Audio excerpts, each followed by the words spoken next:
Indo-British Advanced Pain Clinic, Noppimayam Surgery Duram. For appointments 9155515563. Hi guys, welcome to I dream. నేను మీ Chanakya. ఎఫ్డీలో invest చేయాలా లేకపోతే mutual ఫండ్స్లో invest చేయాలా? చాలామంది కూడా డబ్బులు చేతిలో పట్టుకుని దీనిలో ఇన్వెస్ట్ చేయాలా అర్థం కాకుండా ఉంటారు. అలాంటి సిచ్యువేషన్లో నేను కూడా ఉన్నాను. దీని గురించి మనకు ఎక్స్ప్లెయిన్ చేయడానికి సర్టిఫైడ్ ఫైనాన్షియల్ ప్లానర్ సాయిరామ్ గారు ఇప్పుడు మనతో పాటున్నారు. మరి ఆయన్ని అడిగి తెలుసుకుందాం. Hi sir. హాయ్ చాణక్య గారు. ఎలా ఉన్నారు సార్? ఫైన్. ఇప్పుడు మా ఇంట్లో వాళ్ళు నాకు ఒక పెద్ద చిక్కుని తీసుకొచ్చారు సార్. నా దగ్గర కొంచెం సర్టన్ అమౌంట్ అనేది కూడా ఉంది. సో అదేంటంటే నేనైతే మ్యూచువల్ ఫండ్స్ పెట్టాలి అని నేను అనుకున్నా. కాకపోతే మా పేరెంట్స్ అయితే అరే మ్యూచువల్ ఫండ్స్ ఏంటర్ బై ఎఫ్డీలో పెట్టు అని చెప్పేసి వాళ్ళు అంటున్నారు. సో నేను రిస్క్ తీసుకోకుండా ఈ రెండు వాటిలలో దేంట్లో ఇన్వెస్ట్ చేస్తే బాగుంటుందో మీరు చెప్పండి. సో మార్కెట్లో మనకి బ్యాడ్ ఇన్వెస్ట్మెంట్ అంటే ఏది ఉండదు. ఓకే. సో బ్యాడ్ ఇన్వెస్ట్మెంట్ అయితే అది ఇన్ని రోజులు సర్వే అవ్వదు. ఎఫ్డీ బెటర్, మ్యూచువల్ ఫండ్స్ కూడా బెటర్. కాకపోతే ఏది ఎవరికి అనేది మనం తెలుసుకోవాలి. సో ఫస్ట్ మనం ఎఫ్డీ గురించి నేను చెప్తాను. సో ఎఫ్డీలో ఉండే క్యారెక్టరిస్టిక్స్ మెయిన్గా చూద్దాం. లిక్విడిటీ. సో మీరు బ్యాంక్లో ఎఫ్డీ చేశారు, ఓకే, మీకు అర్జెంటుగా క్యాష్ అవసరమైంది, ఏం చేస్తారు? ఎఫ్డీ బ్రేక్ చేసేసి ఇంకా మళ్ళీ దాన్ని మా అమౌంట్ని తీసుకోవాలి. ఓకే, లిక్విడిటీ చాలా ఎక్కువ ఉంటుంది. లేదు కావాలంటే మీరు ఆన్లైన్లో ఓవర్ డ్రాఫ్ట్ లోన్ కూడా తీసుకోవచ్చు. సో మనకి లిక్విడిటీ పరంగా ఎఫ్డీ చాలా ఎక్కువ ఉంటుంది. Next safety. సో మనకి జనరల్గా మన ఎఫ్డీలు బ్యాంక్స్లోనే చేస్తాం కాబట్టి generally we feel more safer, but not 100%. ఎందుకంటే కొంతమంది కోఆపరేటివ్ బ్యాంక్స్లో కూడా చేస్తారు. రీసెంట్లీ విజయవాడలో నేను చూశాను న్యూస్, ఆర్బీఐ ఒక కోఆపరేటివ్ బ్యాంక్కి లైసెన్స్ హోల్డ్ చేసింది. సో ఇప్పుడు వాళ్ళు చేసిన ఎఫ్డీలు అన్నీ కూడా వెనక్కి రావు. రియలీ? యా. ఓకే. సో బ్యాంక్స్లో ఎఫ్డీకి కేవలం 5 lakhs వరకు ఇన్సూరెన్స్ ఉంటుంది. సో అండ్ అబోవ్ వాటికి కొంచెం రిస్క్. బట్ మోస్ట్లీ మన బ్యాంక్స్ పెద్ద పెద్ద బ్యాంక్స్లోనే చేస్తాం కాబట్టి లిటరల్గా మనం 99% సేఫ్ అనుకోవచ్చు. సో సేఫ్టీ పరంగా కూడా okay. Okay. Next returns. FD చేసినప్పుడే తెలుస్తుంది నాకు ఎంత వస్తుంది అని. I invested 10 lakhs in an FD. So 7% అనుకుంటే నాకు మెచ్యూరిటీలో 10,70,000 వచ్చేస్తుంది. ఇక నేనేమి క్యాలిక్యులేషన్ చేసుకోవాల్సిన అవసరం లేదు. పెట్టేటప్పుడే ఎంత వస్తుందో తెలుస్తుంది. సో ఒక గ్యారంటీడ్ రిటర్న్స్ ఎఫ్డీ ఇస్తుంది. ఓకే. Next taxation. సో ట్యాక్సేషన్కి వచ్చేసరికి ఎఫ్డీస్ని చాలామంది చేస్తారు కాబట్టి మన గవర్నమెంట్ వాళ్ళందరి దగ్గర నుంచి ట్యాక్స్ తీసుకోవాలనుకుంది. సో దాన్ని మన ఇన్కమ్కి యాడ్ చేసేసిద్ది. ఓకే. సో మీరు 30% స్లాబ్లో ఉంటే ఇంట్రెస్ట్ మీద 30% ట్యాక్స్ కట్టాలి. 20% అయితే 20%. సో ట్యాక్స్ అనేది ఎఫ్డీ మీద ఎక్కువ ఉంటుంది. ఓకే. సో ఈ 4 ఫ్యాక్టర్స్ మనం తీసుకొని చూసుకోవాలి. అండ్ నెక్స్ట్ ఎవరికి సూట్ అవుతుంది ఎఫ్డీ?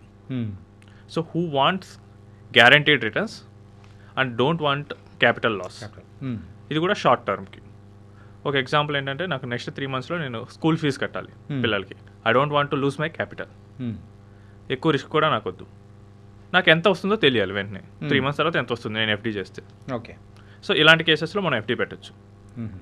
లేదు, సో నా క్యాపిటల్ ఎక్కువ వాలటిలిటీకి వెళ్ళకూడదు, బట్ నాకు వచ్చే అమౌంట్ ఎంతో నాకు గ్యారంటీగా తెలిసి ఉండాలి. సో ఇది మోస్ట్లీగా పెన్షనర్స్, రిటైర్డ్ పీపుల్ వాళ్ళు చూస్తుంటారు. వాళ్ళు ఒక బల్క్ అమౌంట్ పెట్టేస్తారు ఎఫ్డీలో, వాళ్ళకి ఎవ్రీ మంత్ ఎంత వస్తుందో తెలుస్తుంది. ఓకే. సో వాళ్ళ క్యాపిటల్ ఎప్పుడు వాలటిలిటీకి ఉండదు. ఎందుకంటే అసలు ఏం చేంజ్ కూడా చూపించదు బ్యాంక్లో.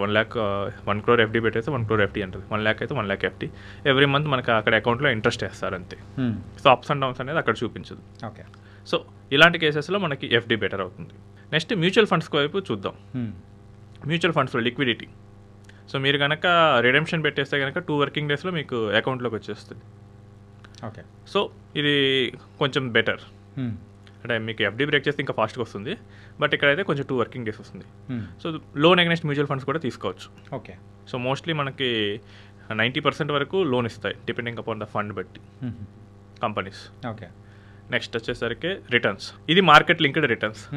సో మార్కెట్లో కనుక మనకి ఇంట్రెస్ట్ రేట్లు పెరిగాయి అనుకోండి, సో మనకున్న డెట్ ప్రోడక్ట్స్ అన్నిటికీ వాల్యూ తగ్గిపోతుంది. ఓకే. ఎందుకంటే మనం లోయర్ వాటిలో లాకిన్ చేస్తాం, అవేమో కొంచెం ఎక్కువ ఇంట్రెస్ట్ వస్తాయి కాబట్టి మన వాల్యూ తగ్గుతుంది. అండ్ ఒకవేళ ఇంట్రెస్ట్ రేట్లు కనుక పడిపోయాయి అనుకోండి మన వాల్యూ పెరుగుతుంది. ఓకే.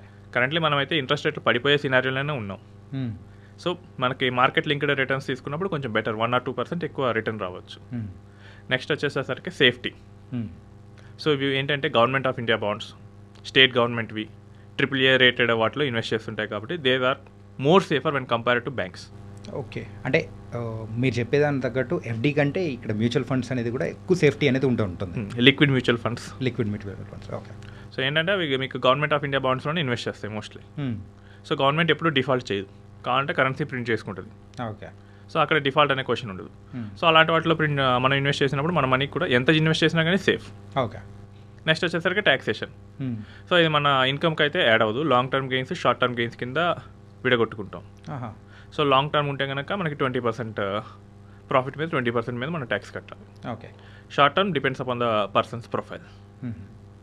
సో ఇక్కడ ఏంటంటే మనకి who wants a capital appreciation, who wants more interest, so వాళ్ళు మ్యూచువల్ ఫండ్స్కి రావచ్చు. మీరు ఇప్పుడు రెండు వాటి గురించి డిఫరెన్స్ అయితే చెప్పారు, ఎఫ్డి ఏంటి, మ్యూచువల్ ఫండ్స్ అంటే ఏంటి అని చెప్పారు. కాకపోతే నాకు అమౌంట్ పెరగాలి, దాంతోపాటు కూడా సేఫ్టీ అనేది కూడా ఉండాలి, ఏది బెటర్ అని మీరు అంటారు? సో ఇప్పుడు మనం ఇన్వెస్ట్మెంట్ స్ట్రాటజీస్ని ఇక్కడ ప్రయోగించాలి. సో నేను పెట్టిన నాకు 10 lakhs ఉన్నాయి అనుకోండి, నేను పెట్టిన 10 lakhs ఎప్పుడు తగ్గకూడదు, బట్ నాకు బెటర్ రిటర్న్స్ రావాలి. సో ఇది ఒక స్ట్రాటజీ నేను చెప్తాను. సో ఎఫ్డి చేసేయండి, మంత్లీ ఇంట్రెస్ట్ పేఅవుట్ పెట్టుకోండి. ఓకే. సో మేబీ 10 lakhs ఎఫ్డీకి 5,000 రావచ్చు. సో 5,000 పర్ మంత్ వస్తుంది. దీన్ని ఎస్ఐపి మోడ్లో మార్కెట్లోకి యాడ్ చేసేయండి. అంటే లైక్ మ్యూచువల్ ఫండ్స్లోకి టర్న్ చేసేయమంటారు. మీద మ్యూచువల్ ఫండ్స్ ఈక్విటీస్ మీద గ్రిప్ ఉంటే కనుక ఈక్విటీస్లో అయినా చేయొచ్చు. ఓకే. సో ఇప్పుడు ఏంటంటే మనకి ఎఫ్డీలో ఉండటం వల్ల 10 lakhs ఎప్పుడు సేఫ్. మనం ఎక్స్ట్రా 5,000 ఎవ్రీ మంత్ వచ్చేసే 5,000 మనం మార్కెట్లోకి ఇస్తున్నాం. సో ఇప్పుడు మీరు అడిగింది ఏంటి, క్యాపిటల్ సేఫ్ ఉండాలి. సో తీసుకొచ్చిన 10 lakhs safe. Okay. Next extra amount మనం లాంగ్ టర్మ్ కనుక అట్లీస్ట్ 5 years కనుక ఈక్విటీస్లో ఉంచితే కనుక క్యాపిటల్ అప్రిసియేషన్ అవుతుంది. ఓకే. సో రెండు పాసిబుల్ అయ్యాయి. లేదు డైరెక్ట్గా మ్యూచువల్ ఫండ్లోనే ఇచ్చేయచ్చు. ఒక లిక్విడ్ మ్యూచువల్ ఫండ్లో కానీ అల్ట్రా షార్ట్ ఫండ్లో కానీ మనం 10 lakhs పార్క్ చేసేసి సో ఎవ్రీ మంత్ ఒక 5,000 రూపీస్ని ఈక్విటీస్ ఫండ్లోకి ట్రాన్స్ఫర్ చేసుకోవచ్చు. ఓకే. దీన్ని సిస్టమాటిక్ ట్రాన్స్ఫర్ ప్లాన్ అంటారు. ఓకే. మీరే మొత్తం మ్యూచువల్ ఫండ్కి డబ్బులు ఇస్తారు, 10 lakhs. అంటే ఎస్టీపీ మోడ్. 10 lakhs మీరే చేసి మీరే ఎవ్రీ మంత్ 5,000 మీరే ట్రాన్స్ఫర్ చేసుకోండి అని చెప్పి ఫండ్ హౌస్కి చెప్పేస్తారు. ఓకే. సో ఇక్కడ నాకు ఒక క్లయింట్ 2019లో వచ్చారు. Is a retired person. Okay. So ఆయన గోల్ కూడా ఇదే, ఎఫ్డీస్ మీద కొంచెం ఇంట్రెస్ట్ ఎక్కువ రావాలి, బట్ నా క్యాపిటల్ పోకూడదు. ఓకే, ఎఫ్డీ చేయించాం హెచ్డిఎఫ్సి బ్యాంక్లో 10 lakhs, 5,000 రూపీస్ పర్ మంత్ని ఎస్ఐపి పెట్టించాం. ఓకే. సో ఇప్పుడు ఆ 5,000 రూపీస్ అయినది దాదాపు 8 lakhs అయింది. Okay. So he invested almost 3.6 lakhs. So అది క్యాపిటల్ గ్రోత్ అవుతూ 8 lakhs అయింది. సో అంటే ఇప్పుడు 10 + 8 18 lakhs అయింది, విచ్ ఇస్ ఆల్మోస్ట్ 12% రిటర్న్. ఆ రోజు ఎఫ్డీ ఆయనకి ఆఫర్ చేసింది మేబీ 6.8 అనుకుంటా. ఓకే. ఎఫ్డీలో కంటిన్యూ అయ్యింటే 6.8 వచ్చేది, బట్ ఇక్కడ ఆయన స్ట్రాటజీని చేంజ్ చేసుకొని క్యాపిటల్ అప్రిసియేషన్కి ప్లస్ క్యాపిటల్ ప్రొటెక్షన్ వాడాడు. సో ఇప్పుడు ఏమైంది, 12% రిటర్న్ వచ్చేసింది. ఓకే. సో ఇదంతా మనం డిజైన్ చేసుకునే ఇన్వెస్ట్మెంట్ స్ట్రాటజీ మీద ఉంటుంది. సో ఇలాంటి ఇన్వెస్ట్మెంట్స్ని మనం డిజైన్ చేసుకోవాలంటే అడ్వైజర్ రోల్ అనేది కూడా కీలకంగా ఉంటుంది కదా.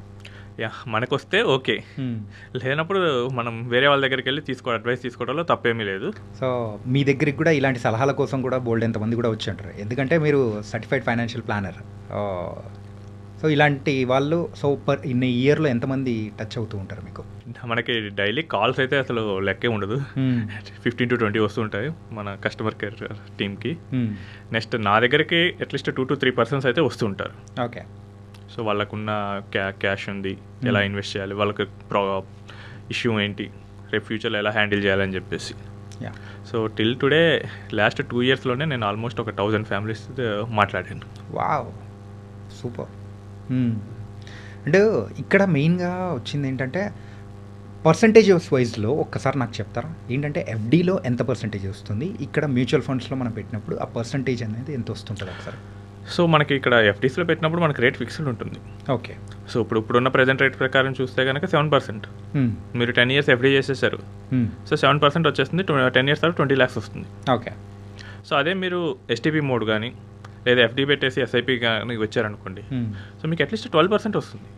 ఓకే. ఎక్కడ మ్యూచువల్ ఫండ్స్లో కాంబినేషన్లో. ఓకే. సో ఎఫ్డీ ప్లస్ మనకున్న మ్యూచువల్ ఫండ్ రెండు కాంబినేషన్ తీసుకుంటే కనుక 12% వస్తుంది. ఓకే. సో విచ్ ఇస్ మనకి ఇక్కడ ఏమీ రిస్క్ చేయట్లేదు. ఒకవేళ మొత్తం పోయింది అనుకుందాం, సో మార్కెట్ ఆ టైంలో రివర్స్ అయింది అనుకుందాం, మేబీ 12 బదులు మనకు ఒక 9, 8 అలా వస్తుంది, which is still higher than 7%. Okay. So ఏ రకంగా చూసుకున్నా కానీ మనం సేఫర్గానే ఉంటాం అనమాట. 5 years అండ్ అబోవ్ హారిజన్ తీసుకుంటే కనుక మనం ఎఫ్డీస్ని ఈ స్ట్రాటజీతో ఖచ్చితంగా బీట్ చేయొచ్చు. ఓకే. సో ఇది కనుక సీనియర్ సిటిజన్స్కి అండ్ ఎవరైతే క్యాపిటల్ రిస్క్ చేయకూడదు అనుకుంటున్నారో వాళ్ళు ఈ స్ట్రాటజీలోకి రావచ్చు. ఓకే. సో ఆల్వేస్ మీ క్యాపిటల్ అయితే అలానే ఉంటుంది. Okay. It was a very good thing sir. ఏంటంటే నాకు వచ్చిన డౌట్ అదే అనమాట. ఏంటంటే ఒకటి డబ్బుల విషయంలో సేఫ్టీ ఉండాలి అనుకుంటాం, దాంతోపాటు మనం పెట్టిన అమౌంట్ అనేది కూడా పెరుగుతూ వెళ్తూ ఉండాలి అని కూడా అనుకుంటాం. ఆ రెండు దానిలో తగ్గట్టు సో మీరు ఒక పర్ఫెక్ట్ ప్లాన్ అనేది కూడా చెప్పారు.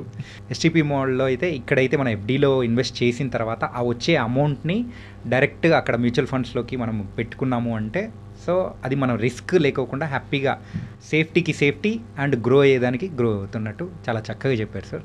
So really thank you so much Sairam garu. Thank you Chanakya గారు. గైస్, మరి సాయిరామ్ గారు ఇంత మంచి అడ్వైసెస్ ఇస్తున్నారు కాబట్టి కింద స్క్రోల్ అవుతున్న నెంబర్ని అయితే మీరైతే సో తీసుకొని మీరు కూడా ఇలాంటి సలహాలు అండ్ అలాగే ఆయన్ని ఒక అడ్వైజర్గా మీరైతే తీసుకోవాలి అని అనుకున్నారంటే కింద స్క్రోల్ అవుతున్న నెంబర్కి అయితే మీరు డైల్ చేసి ఆయనతో కాంటాక్ట్ అవ్వచ్చు. మరో ఇంటర్వ్యూతో మళ్ళీ కలుద్దాం. అంతవరకు take care. This is your Chanakya.